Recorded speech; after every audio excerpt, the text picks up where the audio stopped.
piyesang ibabahagi ko sa inyo ay patungkol sa edukasyon. Seryoso siya at sana'y ma-inspire ng iba sa istoryang aking ibabahagi. Ang piyesang ibabahagi ko sa inyo ay pinamagatang Ako ang Simula. Ako'y namulat sa lamparang walang buhay, duwag at takot na lumaban sa paglalakbay. Nakatali sa kadenang punong-puno ng kalawang, nakakapanghina dahil dito ako napagbilang. Samot-saring kahirapan ng aking dinaramdam, mabigat, napakabigat para umpisahan ang laban. Hindi ko makita ang ilaw sa daan na aking patutunguhan dahil nakahilera ang balaki na ako'y pinipigilan. Sa bawat sulok na aking tinitingnan, malawak ang espasyo ngunit walang mapaglalagyan. Sarado ang bitang at pintuan na aking tinitingalan. Sa higlang ng malalakaran ngunit di ko alam ang aking patutunguhan. Mga batay hindi alam ang lapis at papel. Anino nila'y usok na galing sa puting papel. Usok ang ibinubuga, hindi pag-asa. Ako'y pumikit, tumulog ang aking luha.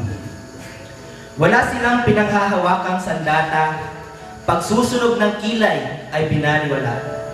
Mga lapis nila'y hindi umikot sa talasa, pangarap ay sinulat sa papel, lahat ay nabura. Sa bawat pagpatak ng aking mga luha, ako'y natulala. Napaisip sabay sabing, kailan ka magsisimula? Ako'y napaluhod ng hina at humiga, natulog sa aking puso't isipan, bukas ang simula. Ang panaginip na iyon ng aking sandigan, gagawin kong daan ng edukasyon para sa kabataan. Magsusulat sa papel na may tapang bilang ilaw sa dilim, sa pag-asang isisilang. Ako'y nagising sa parehong sitwasyon, tumayong may lakas ng loob, iangat ang edukasyon. Bitbit ang lamparang bakas ng kahapon, kaagapay ang susi na magbubuklod sa lakas ng inipon para bumangon. Isang hakbang na putol ang kadenang may kalawang, pangalawang hakbang na punan ng aking pagkukulang.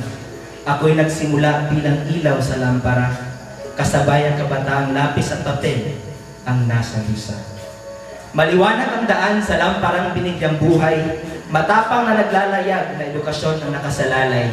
Ang kadenang may kalawang ay nagkaroon ng kulay, gintong pangarap at pag-asang inaalay.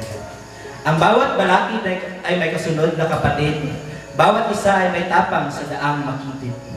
Lahat pwedeng mag-umpisa, hindi sa bagay na kamangha-mangha, bagkos sa tamang hakbang na iyong magagawa. Sa paglalayag sa dilim ng kahirapan, gawing ilaw ang sarili at huwag pabayaan. Dahil ikaw, ako, siya at sila. Lahat tayo magsasabi, ako ang simula.